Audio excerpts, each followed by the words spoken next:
Study art के इस YouTube platform पर आप सभी का एक बार फिर से स्वागत है। बिहार की अर्थव्यवस्था जो कि करंट सिनेरियो में क्या है उसको हम देखने वाले हैं और यह है एडुटेरिया का 5वां संस्करण 2026 में जो अभी अभी निकला है। इसको हम आज कंप्लीट करने वाले हैं। So let's you know stay tune study art. आइए हमारे साथ। बिहार आर्थिक सर्वेक्षण 2025-26 के अनुसार बिहार की अर्थव्यवस्था की वृद्धि दर 2024-25 में वर्तमान मूल्य पर 13.1%, जबकि स्थिर मूल्य पर 8.6% रहा। बिहार की जीएसडीपी की वृद्धि दर 2023-24 में 14.9% तक पहुंच गया है। यहाँ पे सकल मूल्य वर्धन में हिस्सा बिहार और भारत का, रोजगार में हिस्सा बिहार और भारत का 2023-24 के डाटा का अनुसार कुछ यहाँ पे फिगर का बात करें तो कुछ इस प्रकार है। जैसे देखिएगा, क्षेत्र, प्राथमिक क्षेत्र सकल मूल्य वर्धन में बिहार का हिस्सा 18.3% है। वहीं पे भारत का फिजिकल ईयर 2025 में 19.7% है सकल मूल्य वर्धन में हिस्सा। उसी प्रकार से रोजगार में हिस्सा 2023-24 का बात करें तो बिहार का है 54.2%, जबकि भारत का है 46.3%। क्या है तो रोजगार में हिस्सा। द्वितीय क्षेत्र का बात करें, सकल मूल्य वर्धन में बिहार का हिस्सा 26.8%। वहीं भारत फिजिकल ईयर 2025 में सकल मूल्य वर्धन में हिस्सा देखें तो यह है 25.3%। रोजगार में हिस्सा 2023-24 के अनुसार बिहार का देखें तो यह है 23.6%। वहीं भारत का देखें तो रोजगार में हिस्सा 24%, 24.0 है। तृतीय क्षेत्र में देखें, सकल मूल्य वर्धन में बिहार का हिस्सा तो 54.8 है। वहीं पे भारत का देखें तो 55, यानी कि सकल मूल्य वर्धन में हिस्सा है। रोजगार में हिस्सा बिहार का देखें तो 22.2 है। वहीं पे भारत में देखें तो यह है 29.7। कुल मिला के देखें तो यह जो क्षेत्र है, प्राथमिक क्षेत्र, द्वितीय क्षेत्र, तृतीय क्षेत्र, सकल मूल्य वर्धन में बिहार और भारत का हिस्सा, इस डाटा को रिकॉल करते रहिएगा। अगला है हमारा सकल घरेलू उत्पाद करोड़ रुपया में, यानी कि वर्तमान मूल्य पर 2024-25 में और स्थिर मूल्य पर 2011-12 में कितना रहा है। तो सकल घरेलू उत्पाद यह रहा है 24-25 में 9,91,997, 9,91,997।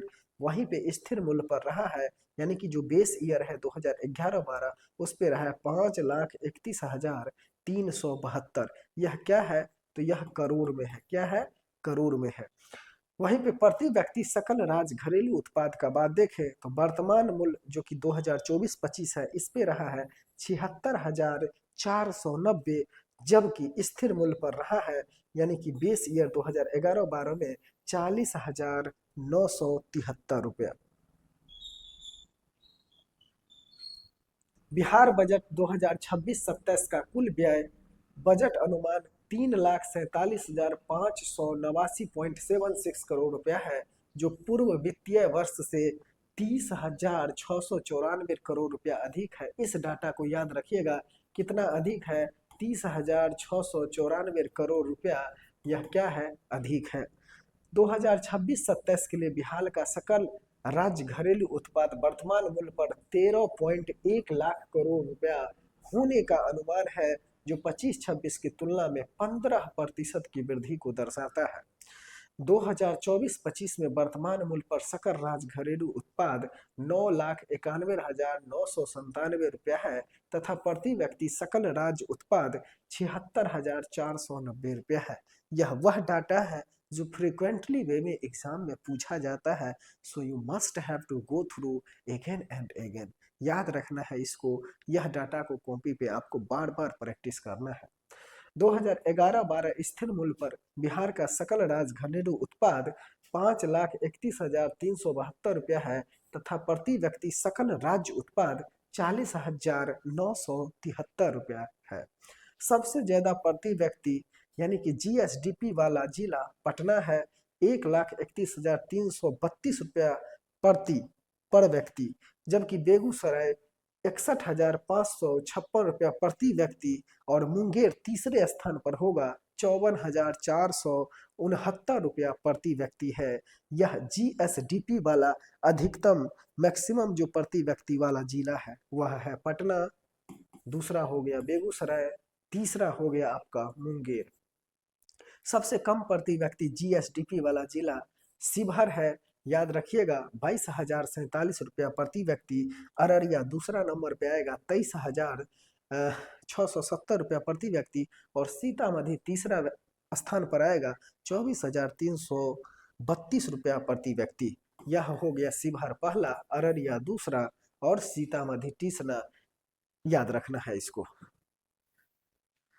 अगला पॉइंट है हमारा, बिहार बजट 2026-27 के अनुसार आय व्यय का विवरण कुछ इस प्रकार से है। रुपया कहाँ से आता है, तो केंद्रीय करों में जो राज्य का अंश होता है यह पहला पोजीशन पे है और यह है 45.49%। राज्य सरकार के कर राजस्व यह दूसरे पोजीशन पे है और इससे आता है कुल बिहार के रुपया का 18.92%। लोक ऋण यानी कि पब्लिक डेब्ट जो है तीसरे पोजीशन पे आता है, 17.81% इसका हिस्सा है। केंद्र सरकार से सहायता अनुदान यह चौथा पोजीशन पे है, 14.92% इसका हिस्सा है बिहार के बजट में।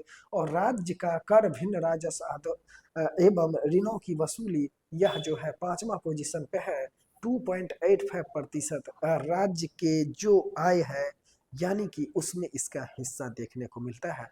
याद रखिएगा क्रम से, पहला केंद्रीय करों में राज्य का अंश, दूसरा राज्य सरकार के कर राजस्व, तीसरा लोक ऋण, चौथा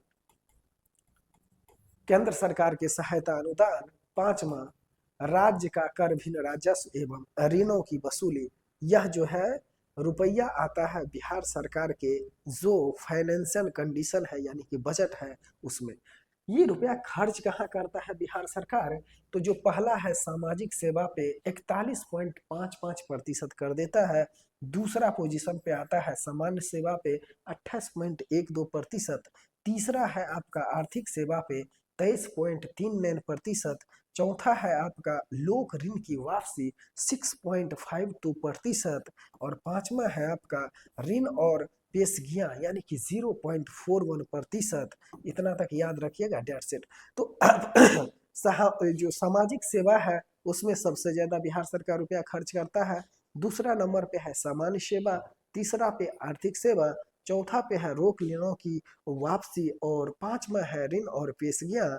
इतने मदों में बिहार सरकार मैक्सिमम रुपया को खर्च करता है। 16वें वित्त आयोग 2026 से 31 की सिफारिशों के अनुसार बिहार को केंद्रीय करों में 9.95% हिस्सा मिलने का अनुमान है, जो कि 15वें वित्त आयोग की 10.06% की सिफारिशों से थोड़ा कम है। तो यानी कि बिहार का प्रमोशन होने के बजाय डिमोशन हो गया है। किसमें, तो 16वां वित्त आयोग में। 16वां वित्त आयोग में बिहार को केंद्रीय करों में हिस्सा केवल 9.95% मिलेगा, जबकि 15वें वित्त आयोग में यह ज्यादा मिला था 10.06%। यानी कि कह सकते हैं कि 0.6% का यहाँ पे क्या हुआ है, डिमोनिशन हुआ है, यानी कि यहाँ पे कम और मिलेगा, प्रमोशन होने के बजाय यह नीचे ही चला गया है। आइए अगला हेड है हमारा कृषि। कृषि का बात करें तो बिहार एक मैदानी राज्य है। बिहार का लगभग 96% भूभाग मैदानी है। यह मैदान क्षेत्र उपजाऊ जलोढ़ मृदा से समृद्ध है। जलोढ़ मृदा सिंचाई की उपलब्धता, भौगोलिक अनुकूलता एवं श्रम उपलब्धता के कारण बिहार का एक कृषि प्रधान राज्य होने का गौरव देता है। बिहार के कुल भूभाग में कृषि की सघनता का बात करें तो सकल फसल क्षेत्र में यानी कि सबसे अधिक 82.07 लाख हेक्टेयर भूमि कवर होता है। शुद्ध या निवल बुआई क्षेत्र में 54.12 लाख हेक्टेयर भूमि कवर होता है। सकल सिंचित क्षेत्र में 67.33 लाख हेक्टेयर भूमि कवर होता है और फसल सघनता 152% यानी कि 1.52 है। इस बात को याद रखिएगा, ये सभी क्वेश्चन बार बार रिपीट होता है फ्रीक्वेंटली वे में। अगला है सकल राज्यगत मूल्यवर्धन में कृषि वानिकी एवं मत्स्य का योगदान 22% है। इस डाटा को याद रखिएगा, सकल राज्यगत मूल्यवर्धन में कृषि, वानिकी और मत्स्य, इसका योगदान कितना है? 22%। आर्थिक सर्वेक्षण 2025-26 के अनुसार वर्ष 2024-25 में बिहार में सर्वाधिक उपजाई जाने वाली फसल चावल रहा है, यानी कि 99,134 टन। दूसरा प्रमुख फसल गेहूं रहा है 78,127 टन, और तीसरा फसल मक्का रहा है, यानी कि 6,603 टन। यानी कि आपको याद रखना है, चावल हमने सबसे अधिक उपजाया, गेहूं हमने उसके बाद, और मक्का हमने तीसरा पोजीशन पर उपजाया है। चावल का डाटा याद रखिएगा, 99,134 टन, गेहूं का है 78,127 टन, और मक्का का है 66,103 टन। यह हमने उपजाया है। वर्ष 2024-25 में खाद्यान्न उत्पादन 247.82 लाख टन पहुंच गया है। अगला है 2024-25, पिछले वर्ष की तुलना में चावल का उत्पादन 4.3%, गेहूं का उत्पादन 7.1%, मक्का का उत्पादन 12.6% बढ़ा है। तो याद रखना है, देखिए चावल का बेस ज्यादा बढ़ा है तो यह कम ही बढ़ा है 4.3%, गेहूं का उत्पादन 7.1% बढ़ा है, और मक्का का 12.6% बढ़ा है। तो जो पॉइंट डाटा है उसमें प्रतिशतता सबसे किसकी अधिक है? तो मक्का का, उसके बाद गेहूं का, और सबसे कम किसका है? चावल का। लेकिन ओवल और प्रोडक्शन देखें तो सबसे अधिक है चावल का, उसके बाद है गेहूं का, उसके बाद है मक्का का। यही डाटा घुमा घुमा के आपको कथन और कारण में दे करके पूछेगा। बिहार में कुल अनाज उत्पादन में चावल का हिस्सा 40.171% है, गेहूं का हिस्सा 32.1% और मक्का का हिस्सा 27.1% है। तो बिहार में जो जितना अनाज उत्पादन होता है उसमें चावल का हिस्सा सबसे अधिक 40.71%, गेहूं का हिस्सा 32.1%, मक्का का हिस्सा 27.1% है। यह वह डाटा है जिसको आपको रिकॉल करना है, लिख के रिकॉल कीजिएगा। प्रमुख फसल, उसके उत्पादन एवं उत्पादकता वाला जिला, यानी कि आर्थिक सर्वेक्षण 2025-26 में कुछ इस प्रकार है, उसको देख लीजिए। आइए, एक तरफ है फसल और दूसरा कॉलम में है सर्वाधिक उत्पादन वाला जिला, और सर्वाधिक उत्पादकता वाला जिला, और सबसे कम उत्पादकता वाला जिला। आइए, तो अगर हम चावल का बात करें तो सर्वाधिक उत्पादन वाला जिला में पहला नंबर पे आता है रोहतास, जबकि सर्वाधिक उत्पादकता वाला जिला में देखें तो यह भी रोहतास ही है। सबसे कम उत्पादकता कहाँ है? मुजफ्फरपुर का। अगला है गेहूं, गेहूं भी सर्वाधिक उत्पादन वाला जिला के अंतर्गत रोहतास आएगा। सर्वाधिक उत्पादकता वाला जिला बेगूसराय, जबकि सबसे कम उत्पादकता वाला जिला औरंगाबाद आएगा। मक्का में देखें तो सर्वाधिक उत्पादन वाला जिला पूर्णिया आएगा, जबकि सर्वाधिक उत्पादकता वाला जिला अररिया आएगा, और सबसे कम उत्पादकता वाला जिला यहाँ पे डाटा नहीं दिया है। दलहन का बात करें तो सर्वाधिक उत्पादन वाला जिला पटना आएगा, सर्वाधिक उत्पादकता वाला जिला भी पटना आएगा, और सबसे कम उत्पादकता वाला जिला सारण आएगा। तो एक तरह आपका सबसे अधिक प्रोडक्शन किस जिला में होता है, उत्पादकता प्रोडक्टिविटी कहाँ की सबसे अधिक है, और सबसे कम जहाँ पे प्रोडक्शन होता है, प्रोडक्टिविटी है, उसका यहाँ पे कॉलम बना के दिया था। यह एक आपका पाई चार्ट है। अब देखिएगा, बिहार में फसल क्षेत्र 24-25 के अंतर्गत सबसे अधिक हम देखें तो अनाज ही उपजता है। ऑब्वियस सी बात है, यह अनाज का कॉलम है।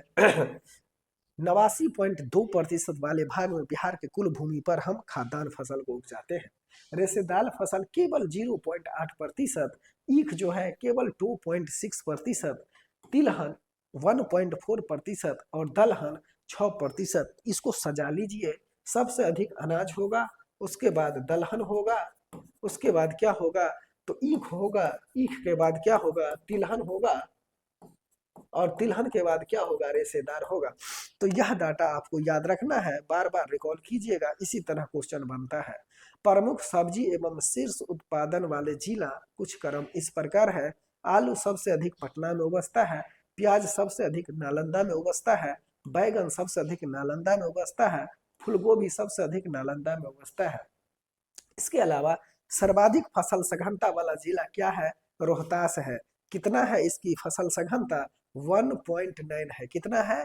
1.9, जबकि शिवहर एवं सीतामढ़ी का 1.8 है। तो सर्वाधिक सघनता यानी फसल सघनता वाला जिला रोहतास है। सबसे कम फसल सघनता वाला जिला मुंगेर है। कितना है इसका वैल्यू?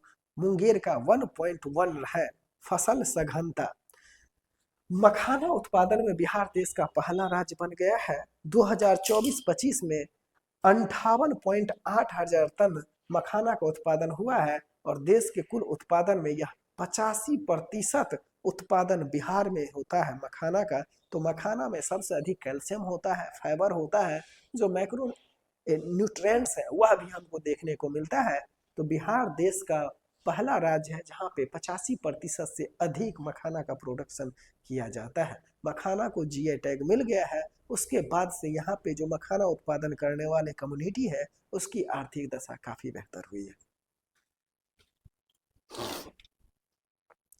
यहाँ पे कुछ कृषि क्षेत्र में बिहार के नए प्रयास क्या क्या किया गया है उसका बात कर ले तो किशनगंज में चाय विकास योजना प्रारंभ किया गया है। अगला है वैशाली के विदुपुर में आदर्श बागवानी केंद्र पान की स्थापना किया गया है। क्रांतिकारी कृषि विकास हेतु शहद उत्पादन के लिए कृषि प्रोत्साहन यानी कि पराग की शुरुआत किया गया है और मखाना उत्पादन के प्रोत्साहन के लिए मखाना बोर्ड की स्थापना किया गया है। यह वह क्षेत्र है जो कि बिहार को आगे ले जाने में मदद करेगा। किशनगंज में चाय विकास योजना, वैशाली के विदुपुर में आदर्श बागवानी केंद्र यानी कि पान की स्थापना किया गया है। क्रांतिकारी कृषि विकास हेतु शहद उत्पादन के लिए कृषि प्रोत्साहन पराग की शुरुआत किया गया है।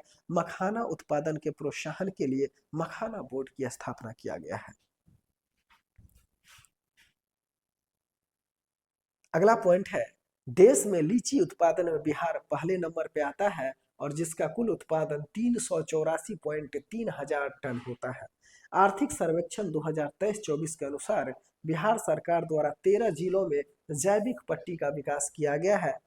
यह जिला है पटना, नालंदा, बक्सर, भोजपुर, सारण, वैशाली, समस्तीपुर, बेगूसराय, भागलपुर, मुंगेर, लखीसराय, कटिहार और खगड़िया। यह वह जिला है जो कि गंगा किनारे सटा हुआ है और इसमें 13 जिलों को सम्मिलित करते हुए एक जैविक कॉरिडोर बनाने का निर्माण किया गया है।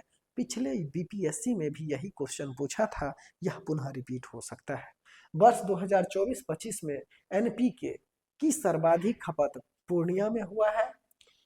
इसके अलावा बिहार में सर्वाधिक खपत वाला रासायनिक उर्वरक क्या है? यूरिया है। तो जो नाइट्रोजन, पोटासियम और फास्फोरस है जिसे एनपीके कहा जाता है, सर्वाधिक खपत कहाँ हुआ है? पूर्णिया में। और सर्वाधिक खपत वाला रासायनिक उर्वरक क्या नाम है इसका? यूरिया। यूरिया में क्या होता है बाबू लोग? नाइट्रोजन होता है, याद रखिएगा।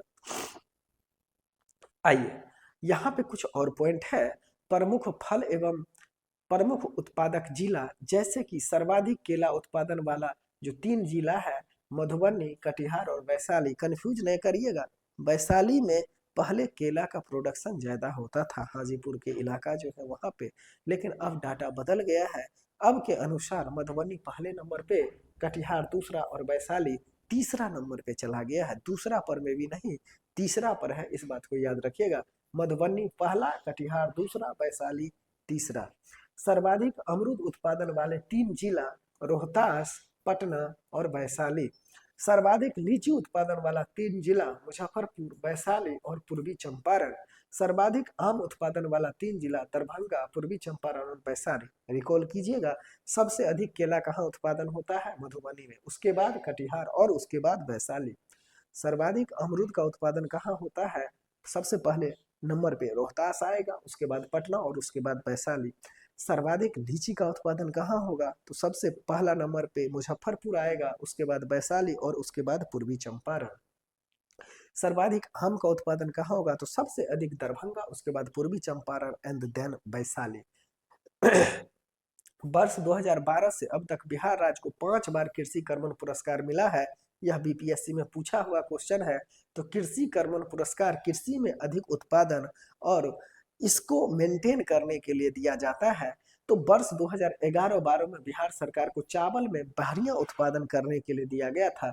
12-13 में गेहूं के लिए वर्ष 2015-16 में मक्का के लिए, 16-17 में मक्का के लिए और 17-18 में गेहूं के लिए पुनः दिया गया। तो कृषि कर्मण पुरस्कार 11-12 में चावल के लिए, 12-13 में गेहूं के लिए, फिर 2 बार 15-16 और 16-17 में मक्का के लिए दिया गया, इस बात को याद रखना है, और 17-18 में पुनः गेहूं के लिए।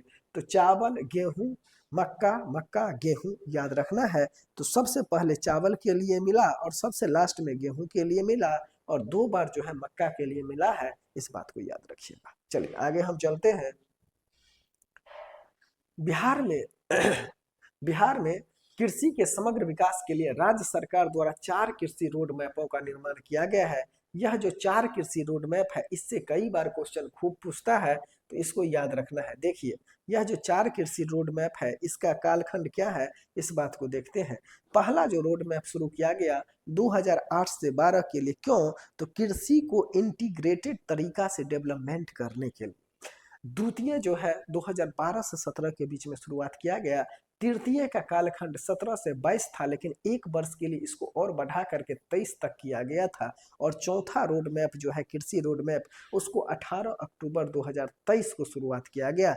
देखिएगा, चौथा कृषि रोड मैप का कार्यकाल 1 अप्रैल 2023 से 31 मार्च 2028 तक होगा। इस रोड मैप का शुभारंभ 18 अक्टूबर 2023 को भारत की राष्ट्रपति श्रीमती द्रौपदी मुर्मू ने किया। इस रोड मैप में जलवायु अनुकूल कृषि, कृषि आधुनिकीकरण, इस पर विशेष बल दिया गया है। और इस रोड मैप में बिहार के 12 विभाग को जोड़ा गया है। यानी कि कुल इंटीग्रेटेड तरीका से चौथा रोड मैप को क्या किया जा रहा है, तो इसमें काम में लाया जा रहा है। और जो हमारा फसल की उत्पादन और उत्पादकता है, उसको हम बढ़ाने के लिए तत्पर दिख रहे हैं। बिहार में फसल उत्पादन के प्रकार कुछ इस प्रकार है। रबी फसल, यह अक्टूबर नवंबर में बोया जाता है और मार्च अप्रैल में काट लिया जाता है। इसके अंतर्गत गेहूं आता है, चना आता है, सरसों आता है, मटर, आलू, जौ और प्रमुख जो है इसके उत्पादन किया जाता है इस समय।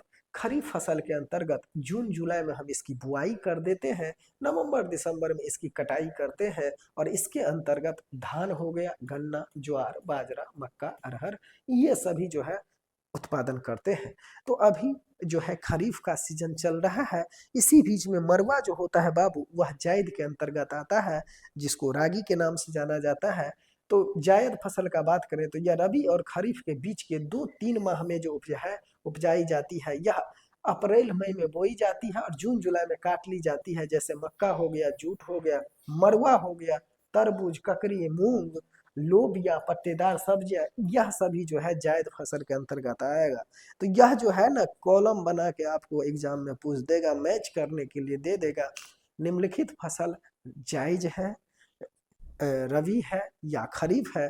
तो यह सब बात अपने बुद्धि विवेक के दे करके उसको क्वेश्चन सही करने का प्रयास कीजिएगा। बहुत ऐसा चीज है जो मिक्सअप होते रहता है। तो बिहार में मरुआ उत्पादन होता है, तो याद रखिएगा, पूछा हुआ क्वेश्चन है, मरुआ का उत्पादन जायज फसल के अंतर्गत आएगा।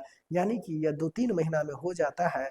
कब से कब तक? तो अप्रैल मई में बो देते हैं, अभी बुआई हो रहा है, और जून जुलाई में इसको हम काट लेते हैं। खरीफ में दिक्कत नहीं होना चाहिए, रबी में दिक्कत नहीं होना चाहिए। रबी अक्टूबर नवंबर में बोते हैं और इसको कटाई मार्च अप्रैल में करते हैं, जबकि खरीफ की जून जुलाई में बुआई करते हैं और नवंबर दिसंबर में कटाई कर लेते हैं। चलिए आगे चलते हैं। बिहार के जो विभिन्न उत्पाद है उसको जीआई टैग मिला है, उसका हम देख लेते हैं। मधुबनी चित्रकला मिथिला से संबंधित है। सिक्की घास शिल्प यह उत्तर बिहार से संबंधित है। सुजनी कढ़ाई मुजफ्फरपुर, सिल्क भागलपुर, मंजूसा आर्ट भागलपुर, पिपली वर्क भागलपुर और पत्थर कट्टी स्टोन आर्ट गया जी। याद रखिएगा, बिहार के जितने भी जीआई टैग वस्तु है उसको जरूर गो थ्रू होते रहिएगा। यह सभी क्या है? तो हमने जितना बात कहा, यह सभी के सभी हस्तशिल्प है, जिससे कि क्वेश्चन बनता है। अगला है सिलावा खाजा, यह नालंदा से संबंधित है और यह एक प्रकार का मिठाई है। फिर कृषि से संबंधित कई सारे उत्पाद हैं जिसको जीआई टैग मिला है। जर्दालू आम बिलोंग्स टू भागलपुर, कतरनी चावल बिलोंग्स टू भागलपुर, मगही पान औरंगाबाद नवादा पटना से संबंध रखता है। शाही लीची मुजफ्फरपुर से संबंध रखता है। मिथिला मखाना दरभंगा मधुबनी और उत्तर बिहार के बहुत सारे और जिले हैं, यह मुख्य रूप से उससे संबंध रखता है। इसके अलावा है मरचा धान या मरचा चूरा बोलते हैं, बहुत बढ़िया होता है। 2023 में इसको जीआई टैग मिला है। यह पश्चिमी चंपारण से संबंधित है। तो यह जो है कृषि, मिष्ठान और हस्तशिल्प, जिसको कि बिहार के अंतर्गत जीआई टैग मिला है, यह उत्पादन को याद रखना है। अगला है हमारा सिंचाई। बिहार में सिंचाई के प्रमुख साधन नहर, नलकूप, पैन, तालाब और कुआं है।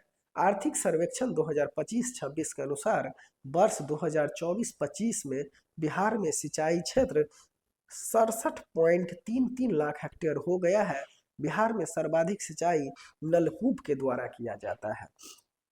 याद रखिएगा, बिहार में सर्वाधिक सिंचाई नलकूप के माध्यम से किया जाता है, इस बात को याद रखना है। सर्वाधिक सकल सिंचित क्षेत्र रोहतास के अंतर्गत 4.67 लाख हेक्टेयर है। सबसे कम सिंचित क्षेत्र शिवहर के अंतर्गत मात्र 0.286 लाख हेक्टेयर भूमि है।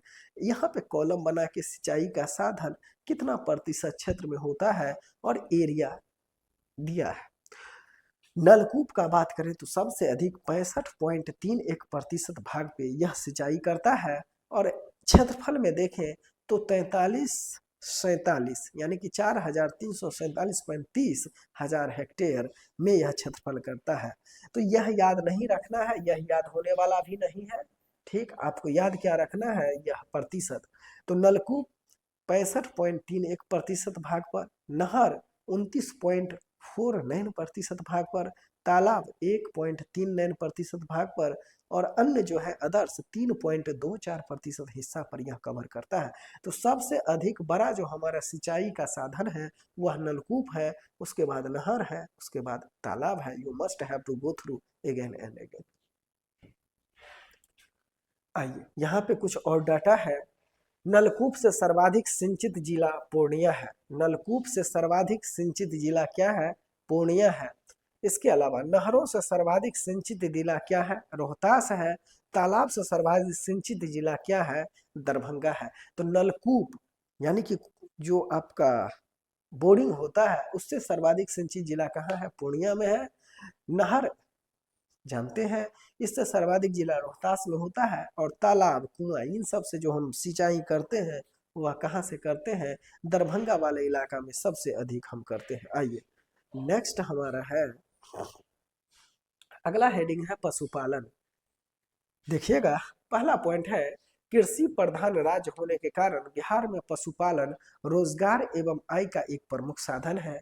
अगला पॉइंट, आर्थिक सर्वेक्षण 23-24 के अनुसार बिहार में 2019 में पशुओं की कुल संख्या, यह याद रखिएगा डाटा, 365.4 लाख थी। 365.4 लाख पशुओं की कुल संख्या 2019 में ही था।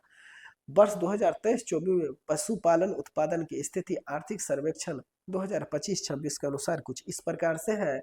यानी कि दुग्ध उत्पादन क्षेत्र का बात करें तो यह कितना है? 128.53 लाख टन। ये 2023-24 का डाटा है, जबकि अभी अभी 24-25 का देखें तो यह 134 लाख टन हो गया है। यानी कि यह बढ़ा है कितना? तो 6 लाख टन के आसपास यह वृद्धि किया है। अंडा उत्पादन अभी वाला याद रखिएगा 378.4 करोड़ हो गया है, यानी कि 344 से कितना हो गया है?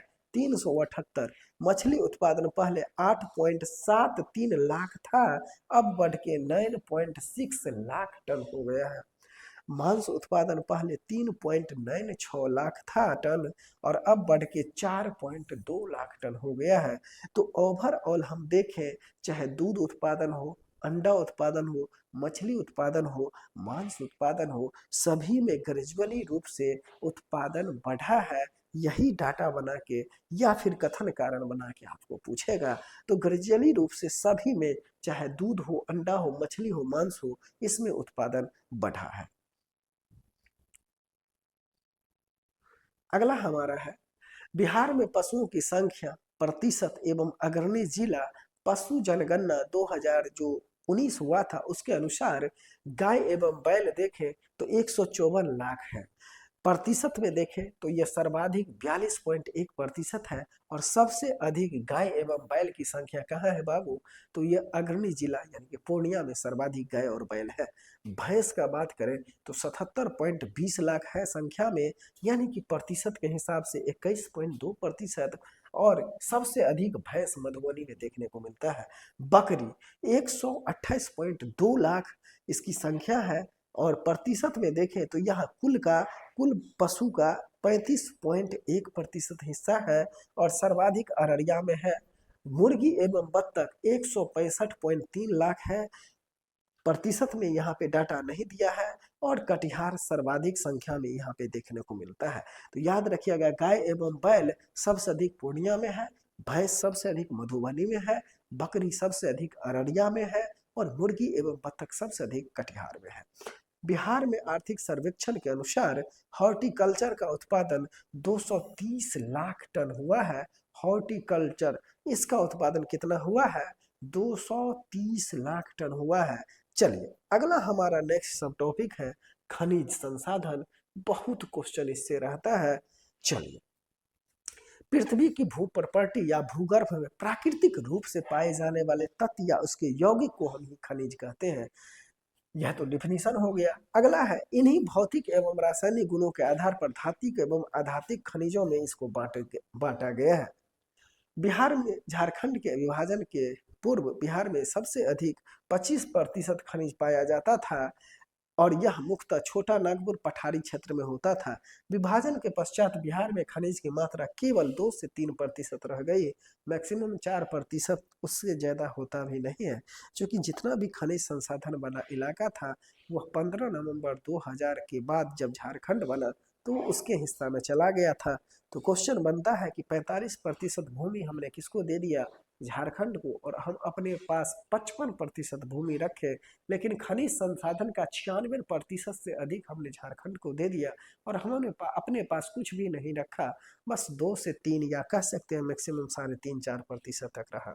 वर्तमान में बिहार में दक्षिण सीमा पर धारबार एवं बिंदकरम की चट्टान में खनिज पाया जाता है। क्वेश्चन पूछता है तो जो धारबार एवं बिंदकरम की चट्टान है यहीं पे खनिज हमें देखने को मिलता है।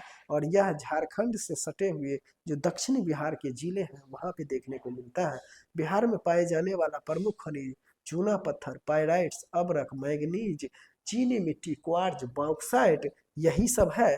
तो याद रखिएगा, सबसे अधिक चूना पत्थर, अभ्रक, मैग्नीज, चीनी मिट्टी, क्वार्ज कहाँ पाया जाता है? इससे क्वेश्चन रहता है। आइए, खनिज उत्पादक जिले या क्षेत्र और इसकी विशेषता। सबसे पहला है चूना पत्थर।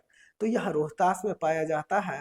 रोहतास पहाड़ी और कैमूर पहाड़ी के आसपास में सबसे अधिक चूना पत्थर का उत्पादन होता है। इसका उपयोग सीमेंट उद्योग में कच्चा माल के रूप में होता है। रोहतास में सीमेंट कारखाना स्थापित है।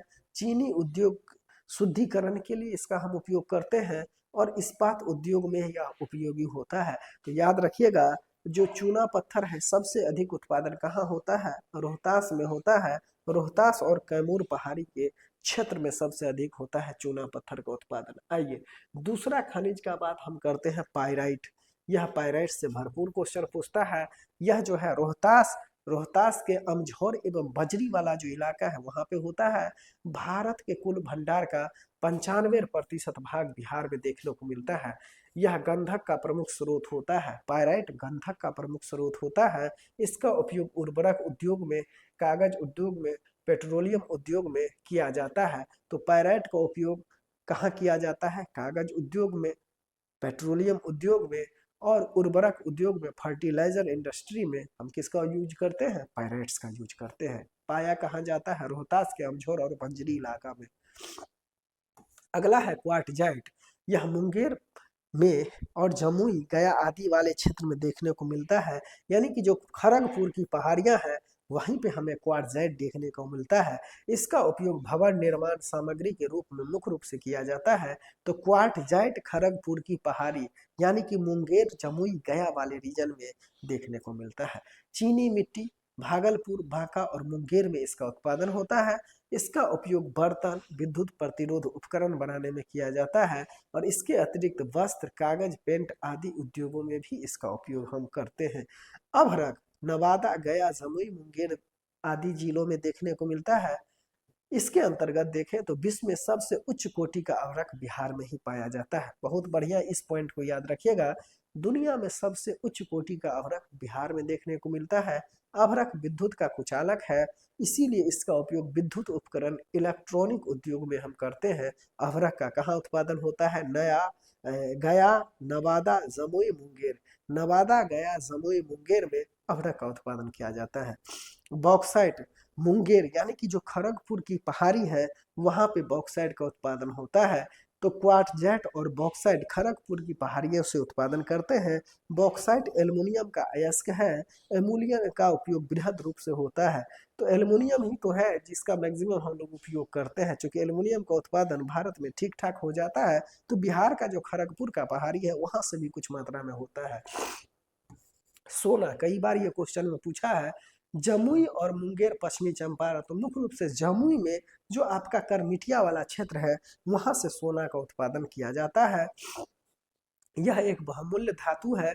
बिहार के जमुई में सोने के विशाल भंडार का पता लगा है। सोरा, बहुत बढ़िया, इससे कई बार क्वेश्चन है। यह सारण, मुजफ्फरपुर, बेगूसराय, पूर्वी चंपारण आदि क्षेत्रों में मुख्य रूप से सोरा मुजफ्फरपुर याद रखिएगा, यहाँ पे उत्पादन होता है। सोरा जो है सोडियम और पोटासियम नाइट्रेट के रूप में पाया जाता है। सोरा सोडियम और पोटासियम नाइट्रेट के रूप में पाया जाता है और इसका उपयोग विस्फोटक पदार्थ यानी कि बारूद बनाने में हम उपयोग करते हैं। पटाखा बनाने में, कांच इस्पात उद्योग में सोरा का उपयोग किया जाता है। तो सोरा का उपयोग बारूद बनाने में, पटाखा उद्योग, कांच उद्योग में हम करते हैं। अगला है क्वार्टजाइट, जमुई, नवादा, गया आदि क्षेत्र में देखने को मिलता है और इसका उपयोग कांच, विद्युत एवं इलेक्ट्रॉनिक उद्योग में करते हैं। यूरेनियम, गया और नवादा इन क्षेत्रों में यूरेनियम पाया जाता है।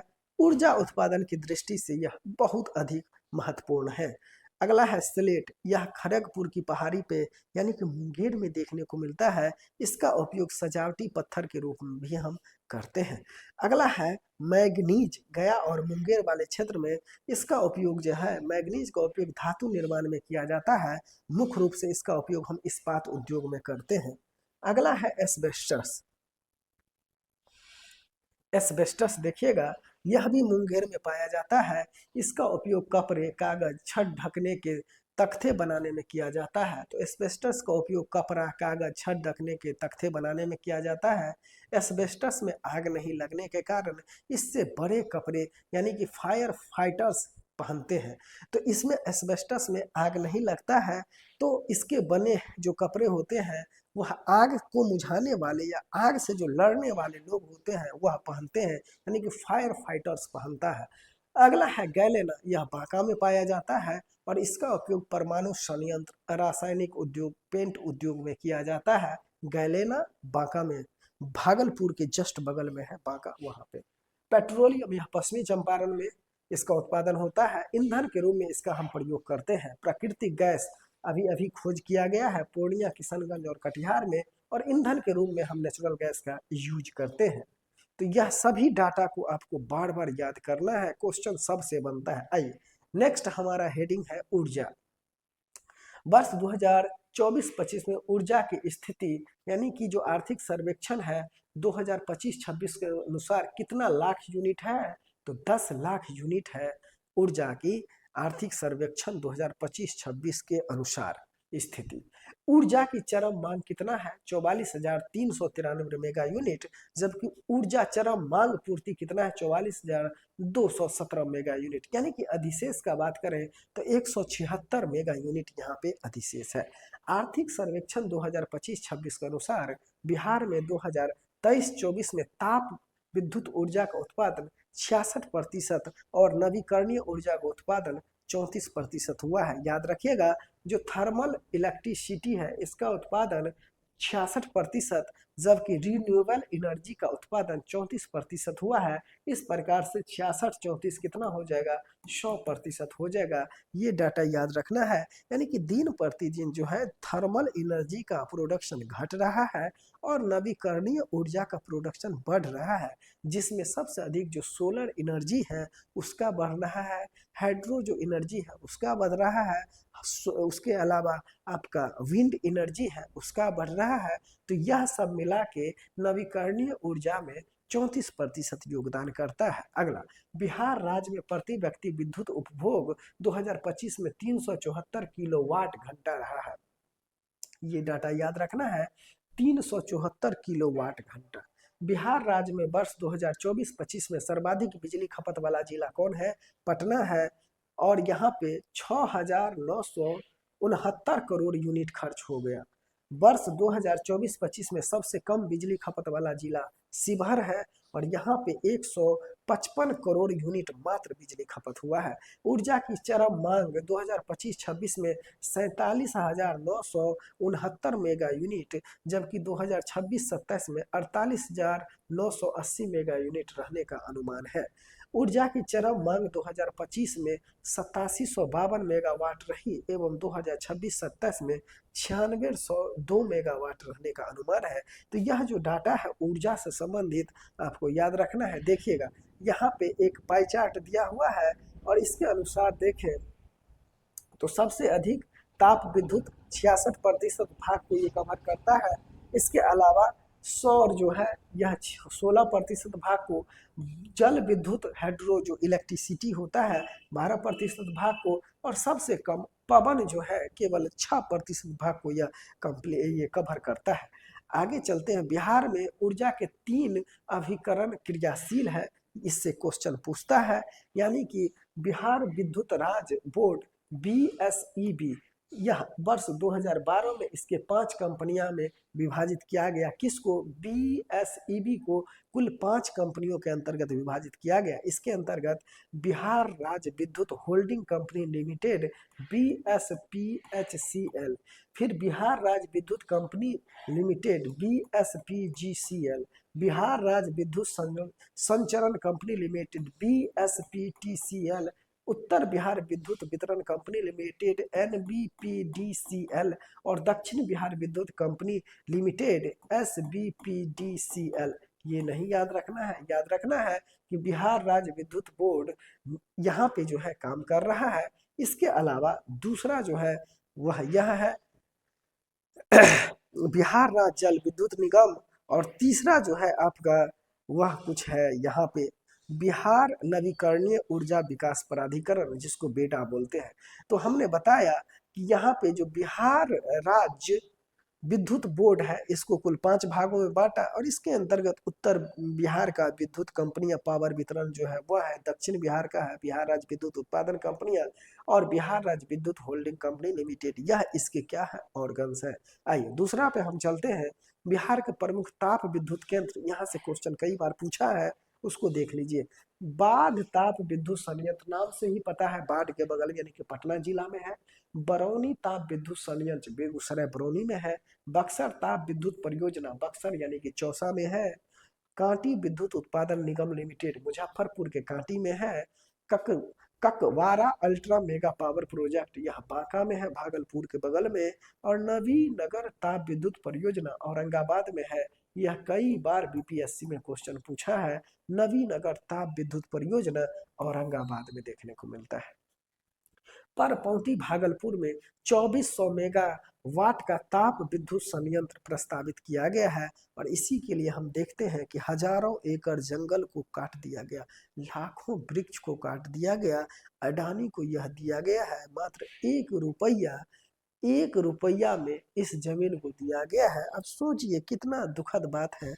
कहता है कि पेड़ बचाओ, और इसके लिए आप जो है लाखों वृक्ष को बलि दे रहे हैं, और कहते हैं कि एक पेड़ माँ का नाम, एक पेड़ 10 पुत्र के समान।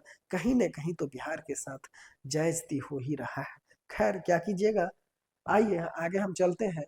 बिहार राज्य जल विद्युत निगम लिमिटेड, इसके अंतर्गत देखें तो बिहार में कुल 13 जल विद्युत परियोजना चालू है, जिनसे 54.3 मेगावाट विद्युत उत्पादन होता है। वर्तमान में 11 जल विद्युत योजना प्रक्रियाधीन है। इसकी उत्पादन क्षमता 9.3 मेगावाट है। अब देखिए कई सारे जल विद्युत परियोजना है, और यहाँ पे उत्पादन कितना होता है यह एक चार्ट बना के दिया है, इसको देख लेते हैं। कोसी जल विद्युत केंद्र यह कटैया बीरपुर में है। सुपौल जिला में और इसका उत्पादन जो है 19.2 मेगावाट है। पूर्वी गंडक नहर पश्चिमी चंपारण में है और इसकी उत्पादन मात्र 15 मेगावाट है। सोन पश्चिमी नहर रोहतास में है और इसकी उत्पादन 6.6 मेगावाट है। पूर्वी सोन नहर औरंगाबाद में है और इसकी उत्पादन 3.3 मेगावाट है। त्रिवेणी नहर पश्चिमी चंपारण में है, 3 मेगावाट है। ढोल बागा जल विद्युत रोहतास में है और इसकी उत्पादन 1 मेगावाट है। नसीरगंज जल विद्युत रोहतास में है और इसकी उत्पादन 1 मेगावाट है। जय नगरा जल विद्युत रोहतास में है और इसकी उत्पादन 1 मेगावाट है। सेबारी जल विद्युत लघु विद्युत, यह जो है कहाँ है, रोहतास में है और इसकी उत्पादन 1 मेगावाट है। अगनूर लघु जल विद्युत अरवल में है, इसकी उत्पादन 1 मेगावाट है। बेलसारा लघु जल विद्युत अरवल में है और इसकी उत्पादन मात्र 1 मेगावाट है। सिरखिंडी लघु जल विद्युत रोहतास में है, उत्पादन मात्र 0.7 मेगावाट है। अरवल लघु जल विद्युत अरवल में है, इसकी उत्पादन मात्र 0.5 मेगावाट देखने को मिलता है। अब बिहार में नवीकरणीय ऊर्जा विकास अभिकरण, जिसे ब्रेडा कहते हैं, इसके अंतर्गत इसका मुख्य उद्देश्य बिहार में नवीकरणीय ऊर्जा उत्पादन को बढ़ाना है। वर्तमान में इसके अधीन कई सारे कार्य संचालित किए जा रहे हैं, जैसे सरकारी भवनों पर ग्रिड संपर्कित रूफटॉप और विद्युत संयंत्र लगाना, निजी आवासीय भवनों पर ग्रिड संपर्क करके रूफटॉप और विद्युत संयंत्र लगाना है। पलवित और ऊर्जा संयंत्र लगाना है। पलवित मतलब पानी में जो है आप नीचे में मछली उत्पादन होगा और ऊपर में सौर विद्युत का उत्पादन होगा, उसी को हम कहते हैं ऐसा पलवित और सौर संयंत्र। ठीक, आगे हम चलते हैं। सुपौल के राजपोखर में बहुत इंपॉर्टेंट पॉइंट है, देखिएगा। सुपौल के राजपोखर में 3 करोड़ रुपया की व्यय से स्थापित कुल 525 किलोवाट पीक क्षमता वाला तैरता सौर विद्युत संयंत्र अगस्त 2022 से काम कर रहा है। वहीं दरभंगा के नाका संख्या 1 में 8.55 करोड़ रुपया के व्यय से लगाया गया 1600 किलोवाट पीक क्षमता का तैरता सौर विद्युत संयंत्र मार्च 2022 से काम कर रहा है। ठीक, तो दोनों याद रखिएगा। जो सौर ऊर्जा संयंत्र है पानी के अंतर्गत तैरता हुआ है, पहला दरभंगा में बनाया गया, दूसरा जो है सुपौल में बनाया गया है, सुपौल के राजपोखर में, और दूसरा पहला कहाँ बनाया गया था, दरभंगा में। तो इस बात को याद रखना है। आगे हम चलते हैं। सोलर वाटर पंप, देखिएगा 50 मेगावाट का ग्रिड संपर्कित जमीनी सौर विद्युत संयंत्र इसके अंतर्गत लगाया जाएगा। ऑफ ग्रिड और हाइब्रिड संयंत्रों का ग्रिड संपर्कित सौर ऊर्जा संयंत्र में परिवर्तन किया जाएगा। सरकारी भवनों पर हाइब्रिड रूफटॉप सौर विद्युत संयंत्र लगाया जाएगा। मुख्यमंत्री सोलर स्ट्रीट लाइट योजना इसके अंतर्गत काम करेगा। अगला, नवीकरणीय ऊर्जा के क्षेत्र में लखीसराय के कजरा, यह याद रखिएगा, कजरा कई बार क्वेश्चन पूछा हुआ है। तो नवीकरणीय ऊर्जा क्षेत्र में लखीसराय के कजरा में बैटरी ऊर्जा भंडार प्रणाली युक्त सौर विद्युत परियोजना और भागलपुर के पीरपैंती में सौर विद्युत परियोजना प्रारंभ किया गया है। तो सौर विद्युत परियोजना एक कजरा लखीसराय में, यहाँ पे बैटरी ऊर्जा भंडार प्रणाली युक्त सौर विद्युत परियोजना है, और भागलपुर के पीरपौती में सौर विद्युत परियोजना है। तो दो याद रखना है, लखीसराय का कजरा और भागलपुर का पीरपौती। क्वेश्चन बनता है, बनेगा, पुनः ये पूछा जाएगा। अगला है, बिहार में नवीकरणीय ऊर्जा को बढ़ावा देने के लिए कई नीति है, जैसे कि बिहार पंप आधारित भंडारण परियोजना प्रोत्साहन नीति 2025। इसके अंतर्गत पंप आधारित भंडारण परियोजना चरम बिजली प्रेषणीयता और बिना पर्यावरण को नुकसान पहुंचाए बड़े पैमाना पे किफायती ऊर्जा भंडार उपलब्ध करती है। बिहार का लक्ष्य अनुकूल और सुस्थिर विद्युत ग्रिड की सहयोग के लिए पंप भंडारण योजनाओं के विकास को बढ़ावा देकर अपनी नवीकरणीय ऊर्जा संबंधी संभावनाओं को लाभ उठाना है। यह नीति देश की राष्ट्रीय विद्युत योजना के अनुरूप है। इसमें ग्रिड के लचीलापन और नवीकरणीय ऊर्जा के समेकन के लिए पंप भंडारण पर बल दिया गया है। तो पंप भंडारण आधारित परियोजना, इसके अंतर्गत हम बिजली प्रेषणीयता और बिना पर्यावरण को नुकसान पहुंचाए हुए बड़े पैमाना पे किफायती रूप से ऊर्जा का भंडार हम उपलब्ध करवाने का बात करते हैं। बिहार नवीकरणीय ऊर्जा नीति 2025, कई बार तो क्वेश्चन यही पूछ देता है, बिहार नवीकरणीय ऊर्जा नीति 2025 ये ऊर्जा से संबंधित है। बिहार पंप आधारित भंडारण परियोजना प्रोत्साहन नीति, यह किससे संबंधित है? तो यह भी है जो किफायती मात्रा में ऊर्जा का हम उत्पादन करेंगे उससे संबंधित है। तो डेटा हेडिंग यह सभी ध्यान से पढ़ना है, यह बात को याद रखना है। यह नीति कब लाया गया? 25 में। यह नीति कब लाया गया? 25 में। एकदम आंख कान खोल के पढ़ाई करना है। आइए, बिहार में नवाचार लाने और नवीकरणीय प्रौद्योगिकी तथा ऊर्जा भंडार को अपनाने के लिए नवीकरणीय ऊर्जा नीति 2025 की शुरुआत की है। राज्य का लक्ष्य स्वच्छ ऊर्जा संबंधी अपनी पूरी संभावनाओं को साकार करने के लिए 29 से 30 तक 23.968 गीगावाट नवीकरणीय ऊर्जा और 6.1 गीगावाट ऊर्जा क्षमता यहाँ पे भंडारण करने का लक्ष्य रखा गया है। ठीक। अगला है उद्योग। अर्थव्यवस्था में उद्योग द्वितीय क्षेत्र के रूप में आता है। इसके अंतर्गत निर्माण एवं विनिर्माण कार्य को हम सम्मिलित करते हैं। सकल राज्यगत मूलधन में 2025-26 में औद्योगिक क्षेत्र का योगदान 26.8% रहा। तो औद्योगिक क्षेत्र का योगदान कितना रहा? 26.8%। ट्रिगर पॉइंट है, इसको याद रखना है। बिहार में खनिज संसाधन की सीमित मात्रा के कारण खनिज आधारित उद्योगों की संख्या क्या है? सीमित है। बिहार एक कृषि प्रधान राज्य है और बिहार में कृषि आधारित उद्योगों की अपार संभावनाएं देखने को मिलता है। तो बिहार के अंतर्गत कई सारे उद्योग हैं, उसको देखते हैं। तो बिहार के प्रमुख उद्योग जैसे चीनी उद्योग, तो बिहार का प्रथम चीनी उद्योग 1904 ईस्वी में मढ़ौरा सारण में स्थापित किया गया। तो बिहार का पहला चीनी उद्योग कहाँ स्थापित किया गया? मढ़ौरा। कहाँ पे है यह? मढ़ौरा सारण में है। कब किया गया? 1904 ईस्वी में किया गया। तो मढ़ौरा या मढ़ौरा कहाँ है? सारण में है। चीनी उद्योग 1904 में स्थापित किया गया। अगला, आर्थिक सर्वेक्षण 2025-26 के अनुसार बिहार में 11 चीनी मिलें हैं अभी, जिसमें 10 चालू अवस्था में है। हाल ही में रीगा चीनी मिल जो कि सीतामढ़ी में है, इसको चालू किया गया है। आर्थिक सर्वेक्षण 2025-26 के अनुसार बिहार में चीनी का उत्पादन 7.88 लाख क्विंटल हो गया है। 7.88 लाख क्विंटल हो गया है। कृषि रोड मैप 4 के तहत बिहार राज्य गुड़ उद्योग प्रोत्साहन कार्यक्रम का संचालन किया जा रहा है। बिहार राज्य गुड़ उद्योग प्रोत्साहन कार्यक्रम का संचालन किस रोड मैप के तहत किया जा रहा है? तो कृषि रोड मैप 4 के तहत। अगला सब हेडिंग है दूध उद्योग, यानी कि बिहार कृषि एवं पशुपालन समृद्ध राज्य है। बिहार क्या है? कृषि और पशुपालन से समृद्ध राज्य है। यहाँ पर दूध उत्पादन एक पारंपरिक व्यवसाय के रूप में होता है।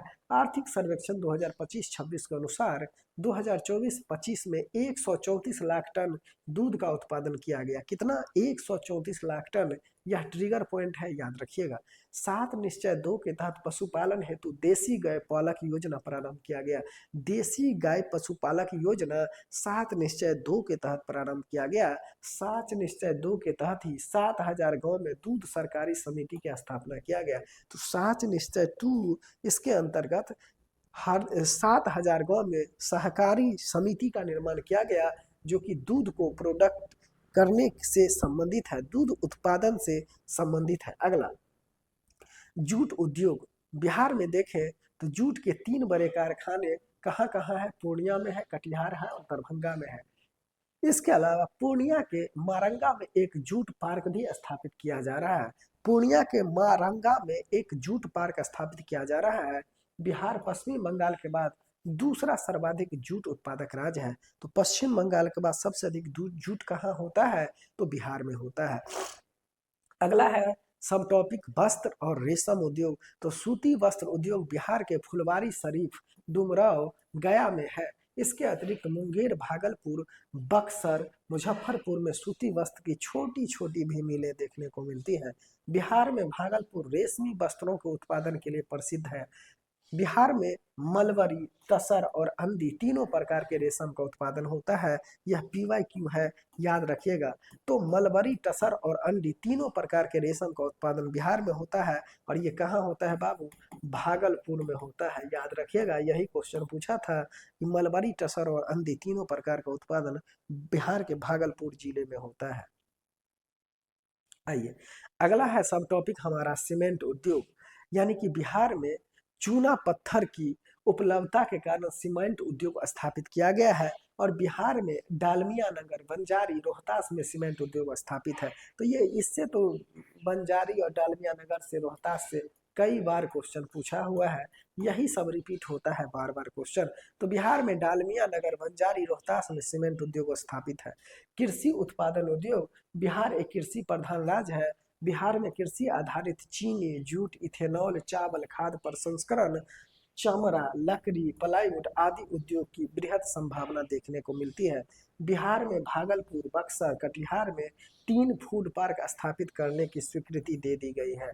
बिहार वर्तमान में देश में खाद्य उत्पादन में 7वें, सब्जी उत्पादन में 3रे, फल उत्पादन में 6ठे स्थान पर है। याद रखिएगा, ट्रिगर पॉइंट है। तो देश में खाद्य उत्पादन में यह 7वें नंबर पे किसका स्थान है? बिहार का। सब्जी उत्पादन में 3रे नंबर पे है और फल उत्पादन में 6ठे। याद रखिएगा, सब्जी उत्पादन में 3रा, फल उत्पादन में 6ठा, खाद्यान्न उत्पादन में 7वां नंबर पे पूरा भारत में बिहार का स्थान आता है। बिहार मखाना उत्पादन में पहला नंबर पे है।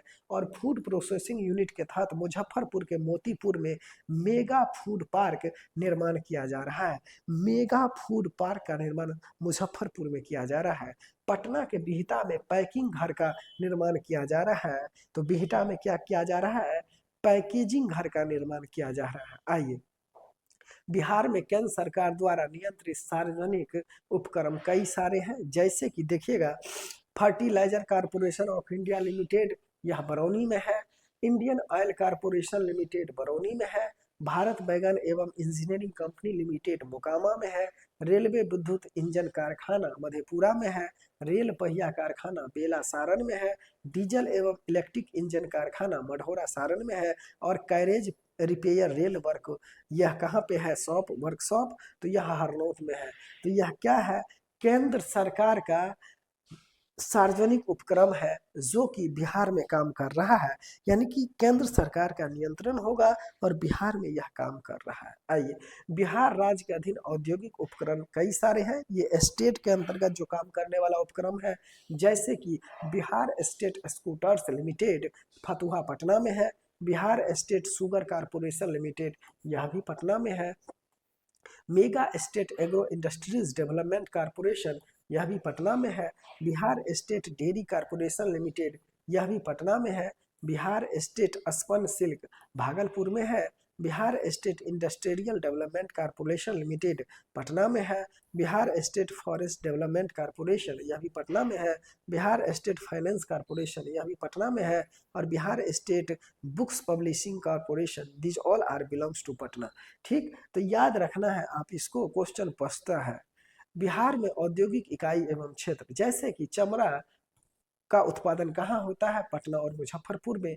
चीनी का उत्पादन पश्चिमी चंपारण, पूर्वी चंपारण, सारण और भी कई कई छोटे पैकेट्स के रूप में हमें देखने को मिलता है। कागज का उत्पादन समस्तीपुर, रोहतास और दरभंगा में होता है। रेशम का उत्पादन भागलपुर में। सूती वस्त्र गया, पटना, सिवान, भागलपुर। औषधि मुजफ्फरपुर और पटना। सीमेंट उद्योग आपका रोहतास में। उर्वरक बरौनी के बेगूसराय में। प्लाईवुड उद्योग हाजीपुर, पूर्णिया और पटना में। कालीन जो है ओबरा यानी कि औरंगाबाद में। तेल शोधन बरौनी यानी कि भागलपुर में। तो यह जो उत्पादन इकाई है, इसको आप रिवीजन करके जाइएगा, यहाँ से क्वेश्चन बनता है। आइए, अगला हेडिंग है हमारा, बिहार में औद्योगिक विकास के लिए बिहार औद्योगिक क्षेत्र विकास प्राधिकरण, जिसको बीडा कहते हैं, इसकी स्थापना 1974 में की गई। और इसके 4 क्षेत्रीय कार्यालय पटना, भागलपुर, मुजफ्फरपुर और दरभंगा में है। तो बीडा का मुख्य कहाँ पे है? तो मुख्य है आपका पटना में। इसके अलावा भागलपुर, मुजफ्फरपुर और दरभंगा में भी 4 कार्यालय, क्षेत्रीय कार्यालय है। इसके 9 क्लस्टर कार्यालय के अंतर्गत 74 औद्योगिक क्षेत्र है। तो यानी कि बीडा की स्थापना कब किया गया? 1974 में। इसके 4 क्षेत्रीय कार्यालय है, पटना हो गया, मुजफ्फरपुर, भागलपुर और दरभंगा। इसके अंतर्गत कुल 9 क्लस्टरों में बांटा गया है और 74 औद्योगिक क्षेत्र को शामिल किया गया है। बिहार में औद्योगिक विकास के लिए औद्योगिक विकास प्रोत्साहन नीति 2016 बनाई गई। इसकी अतिरिक्त वर्ष 2022 में बिहार औद्योगिक निवेश प्रोत्साहन नीति 2022 और बिहार औद्योगिक निवेश प्रोत्साहन नीति यानी कि वस्त्र एवं चर्म 2022 बनाएगी। एक बार पुनः इसको देखिएगा। बिहार में औद्योगिक विकास के लिए औद्योगिक विकास प्रोत्साहन नीति 2016, वर्ष 2022 में बिहार औद्योगिक निवेश प्रोत्साहन नीति 2022 और बिहार औद्योगिक निवेश प्रोत्साहन नीति 2022 बनाई गई। यह पॉइंट याद रखिएगा, मेंस लिखते समय इस पॉइंट को आपको लिखना होगा या फिर पीटी में दे देगा यह जो है किस वर्ष लाया गया था। परिवहन को हम देखते हैं आगे। बिहार में परिवहन के साधन सड़क परिवहन, रेल परिवहन, वायु परिवहन, जल परिवहन के रूप में मौजूद है। सड़क परिवहन यह यातायात का सबसे आसान और सस्ता साधन माना जाता है। बिहार में जो सड़क नेटवर्क है यानी कि आर्थिक समीक्षा 2025-26 के अनुसार उसके अंतर्गत देखें तो राष्ट्रीय राजमार्ग इसकी लंबाई है 6389 किलोमीटर। यह आपको याद रखना है, इसको याद कीजिएगा। सर्वाधिक पटना में है और सबसे कम शिवहर में है। प्रांतीय यानी कि स्टेट हाईवे 3617 किलोमीटर है और सबसे अधिक गया में है और सबसे कम शिवहर में है। जो मुख्य जिला पथ है वह 16,784 है, सबसे अधिक पटना और सबसे कम शिवहर। तो 3 जो है सबसे कम शिवहर, चाहे नेशनल हाईवे हो, स्टेट हाईवे हो और मुख्य जिला मार्ग हो, यह भी कहाँ है? सबसे कम शिवहर में। पटना टॉप पे है यानी कि नेशनल हाईवे में, प्रांतीय स्टेट हाईवे में गया टॉप पे और फिर मुख्य जिला सड़क मार्ग जो है उसमें पटना नंबर 1 पे है। ग्रामीण पथ पक्की सड़क के अंतर्गत मधुबनी टॉप पे है और अर्बन जो है सबसे कम है। आइए बिहार से गुजरने वाली 4 मेगा एक्सप्रेसवे का नाम याद रखिएगा। गोरखपुर से सिल्लीगुड़ी यह 417 किलोमीटर में जाएगा बिहार से। रक्सौल से हल्दिया बिहार में 408 किलोमीटर रहेगा। भागलपुर और बक्सर के बीच जो नया एक्सप्रेसवे चला है 300 किलोमीटर बिहार में रहेगा। पटना पूर्णिया के अंतर्गत जो नया एक्सप्रेसवे का निर्माण होगा 250 किलोमीटर बिहार में रहेगा। प्रति 1000 वर्ग किलोमीटर भौगोलिक क्षेत्रफल पर 3167 किलोमीटर पथ घनत्व के साथ बिहार का स्थान देश में तीसरा है। तो याद रखिएगा पथ घनत्व क्या होता है? प्रति 1000 वर्ग किलोमीटर पर कितना लंबा हमारा सड़क है। यानी कि देखें तो केरल पहला नंबर पे है और दूसरा नंबर पे पश्चिम बंगाल है। एक बार पुनः रिकॉल कीजिए, प्रति 1000 वर्ग किलोमीटर भौगोलिक क्षेत्रफल पर 3167 वर्ग किलोमीटर पथ घनत्व के साथ बिहार का देश में स्थान तीसरा है। पहला पे केरल और दूसरा पे पश्चिम बंगाल है। चलिए आगे चलते हैं, रेल परिवहन को देखते हैं। तो बिहार में प्रथम रेल मार्ग का निर्माण 1862 ईस्वी में हावड़ा से मुगल सराय के दौरान हुआ था। भारत में रेल परिवहन बिहार का स्थान 8वां है, यह भी पॉइंट याद रखना है। 8वां रेल परिवहन में 8वां। भारत के रेल नेटवर्क का 5.4% हिस्सा बिहार में आता है। तो भारत के रेल नेटवर्क का 5.4% हिस्सा बिहार में है, जो कि बिहार का स्थान 8वां लेके आता है। आगे है बिहार में कुल 4 रेल मंडल है, देखिएगा। सोनपुर रेल मंडल, दानापुर रेल मंडल, समस्तीपुर रेल मंडल और कटिहार रेल मंडल, इसको याद रखना है। यानी कि जो 4 रेल मंडल है वह बिहार में देखने को मिलता है। अगला है भारतीय रेलवे के कुल 19 रेल जोनों में बिहार में मात्र एक रेल जोन है, पूर्वी मध्य रेलवे, जो कि हाजीपुर में है और इस रेलवे जोन की स्थापना 1 अक्टूबर 2002 को किया गया था।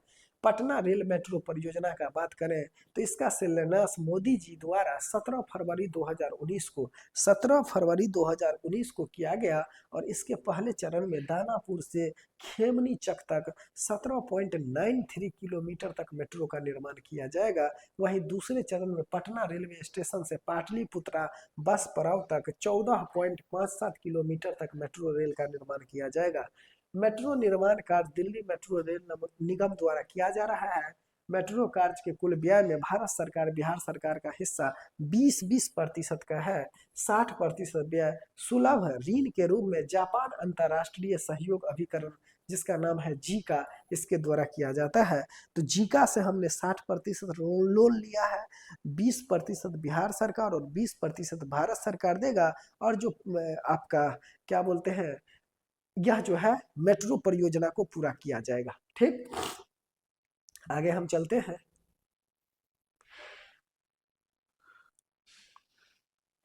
मुख्यमंत्री नीतीश कुमार ने 6 अक्टूबर 2025 को पटना में बिहार की पहली मेट्रो रेल सेवा का एक हिस्सा का उद्घाटन किया।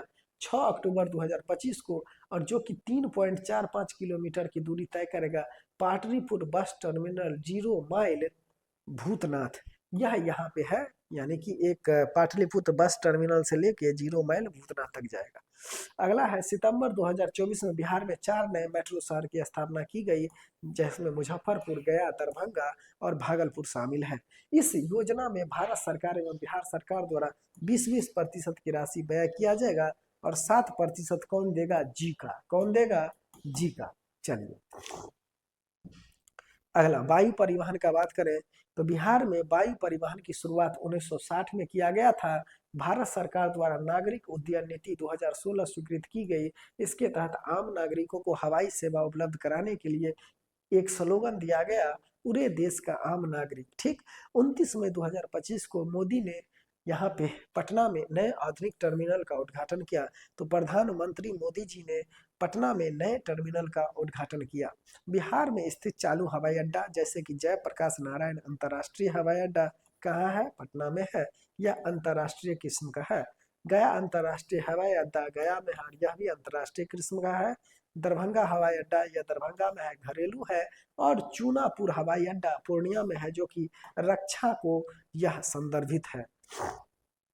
याद रखना है, इन हवाई अड्डों के अलावा 13 अतिरिक्त हवाई अड्डों के विकास का काम विभिन्न चरणों में हो रहा है।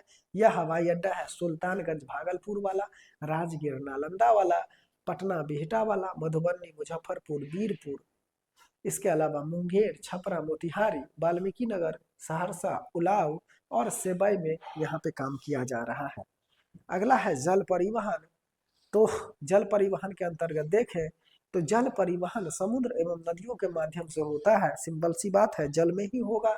बिहार एक भू आबद्ध राज्य है, अतः बिहार में केवल नदियों के माध्यम से ही जल परिवहन होता है। वर्ष 2016 में भारतीय अंतर्देशीय जलमार्ग प्राधिकरण द्वारा राष्ट्रीय जलमार्ग की संख्या 5 से बढ़ के कितना हो गया? 111 कर दिया गया, जिसमें बिहार से गुजरने वाले जलमार्गों की सूची कुछ इस प्रकार है। ध्यान से देखिएगा, क्वेश्चन पूछता है, भले ही कुछ हो ना हो। राष्ट्रीय राजमार्ग 1 से ही अभी तक क्वेश्चन पूछा है, यही वाला जो है यहीं से क्वेश्चन रहा है, यही PYQ रहा है। देखिएगा, राष्ट्रीय जलमार्ग 1 यह गंगा नदी पर है। उत्तर प्रदेश, बिहार, झारखंड, पश्चिम बंगाल होते हुए कुल 1620 किलोमीटर यह लंबा है। राष्ट्रीय जलमार्ग 37 यह गंडक नदी पे बनेगा और यह है बिहार उत्तर प्रदेश, कुल 296 किलोमीटर। राष्ट्रीय जलमार्ग 40 यह घाघरा नदी पे बिहार और उत्तर प्रदेश, कुल 354 किलोमीटर। राष्ट्रीय जलमार्ग 54 कर्मनाशा नदी पर बिहार और उत्तर प्रदेश, केवल 86 किलोमीटर। राष्ट्रीय जलमार्ग 58 कोसी नदी पर बिहार, और यह हो जाएगा 236 किलोमीटर। राष्ट्रीय जलमार्ग 81 पुनपुन नदी पर बिहार में 35 किलोमीटर। राष्ट्रीय जलमार्ग 94 सोन नदी पर बिहार में 141 किलोमीटर। बउआ, तो यह सब जो है केवल पेपरे पे जलमार्ग है, ठीक ना? ये ना अभी काम चल रहा है, और हमको नहीं लगता है कि इस पंचवर्षीय में कुछ भी होने वाला है। ऐसे ही गंगा के बगल में, कुर्जी के बगल में कई एकड़ जमीन ले लिया है, बस घेर के छोड़ दिया है, ठीक ना? तो यही होगा, पेपर पे दौड़ रहा है, लेकिन क्या कीजिएगा, आपको एग्जाम पास करना है तो you must have to go through again and again. यह वाला क्वेश्चन पूछा है, राष्ट्रीय जलमार्ग गंगा नदी पे है, और इससे क्वेश्चन बनता है, और ये चलता भी है थोड़ा बहुत। बाकी ये सब तो बस केवल खाना पूर्ति किया गया है पेपर पर। आइए, अब हम अंतिम पड़ाव की ओर चल चुके हैं। देखिएगा यहाँ पे, साच निश्चय 1, सात निश्चय 2 और साच निश्चय 3, इससे क्वेश्चन भर भर के रहता है। आपको याद करना है, देखना नहीं है, इसको याद करना है बढ़िया से। क्वेश्चन सीधा सीधा उठा उठा के पूछता है। तो लगातार जो 4 बीपीएससी हुआ है, इनसे एक एक क्वेश्चन आप फिक्स मान लीजिए। इस बार भी 72वीं बीपीएससी के लिए एक क्वेश्चन आपको अनिवार्य रूप से यहाँ से देखने को मिलेगा। तो 7 निश्चय 1 2015 में शुरू किया गया, 7 निश्चय 2 2020 में शुरू किया गया, और 7 निश्चय 3 यह जो है 2025 से शुरू हो गया है। 7 निश्चय 1 के अंतर्गत कुल 7 है। इसके हेड्स क्या क्या हेड्स हैं? आर्थिक हल युवाओं का बल, आरक्षित रोजगार महिलाओं का अधिकार, हर घर बिजली लगातार, हर घर नल का जल, घर तक पक्की गली नालियां, शौचालय निर्माण घर का सम्मान, अवसर बढ़े आगे बढ़े। यह 7 निश्चय 1 है। इसको याद रखना है सातों हेड्स को। 7 निश्चय 2 के अंतर्गत क्या है? पहला हेड्स युवा शक्ति बिहार की प्रगति, सशक्त महिला सक्षम महिला, हर खेत सिंचाई का पानी, स्वच्छ गांव समृद्ध गांव, स्वच्छ शहर विकसित शहर, सुलभ संपर्कता, सबके लिए अतिरिक्त स्वास्थ्य सेवाएं। आइए 7 निश्चय 2 को एक बार पुनः देखते हैं। युवा शक्ति बिहार की प्रगति, सशक्त महिला सक्षम महिला, हर खेत तक सिंचाई का पानी, स्वच्छ गांव समृद्ध गांव, स्वच्छ शहर विकसित शहर, सुलभ संपर्कता और सबके लिए अतिरिक्त स्वास्थ्य सुविधाएं।